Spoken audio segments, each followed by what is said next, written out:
ડાંગ જિલ્લામાં વહી જતા વરસાદી પાણીને રોકવા માટે સરકાર દ્વારા નાના અને મધ્યમ કદના ડેમો તથા વિયર નિર્માણની કવાયત હાથ ધરાઈ છે, જે ડાંગના લોકોની પાણીની જરૂરિયાત કાયમી ધોરણે સંતોષશે।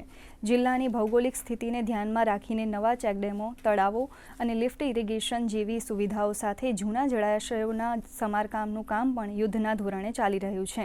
આ પ્રોજેક્ટથી સિંચાઈની સુવિધા મળતા ખેડૂતો શાકભાજી, હળદર અને ફળફળાદી જેવા પાકોની સાથે પશુપાલન ક્ષેત્રે પણ સમૃદ્ધ બનશે। આ આયોજનબદ્ધ અભિગમથી ઉનાળામાં પણ પાણીની તંગી દૂર થશે અને ગ્રામ્ય આર્થિક વિકાસને નવી ગતિ મળશે।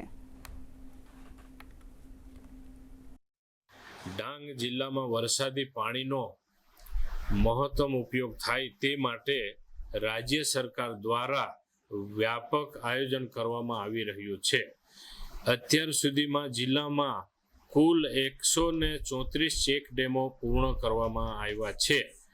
કુલ ખર્ચ ₹82.22 કરોડનો ખર્ચ થયેલ છે।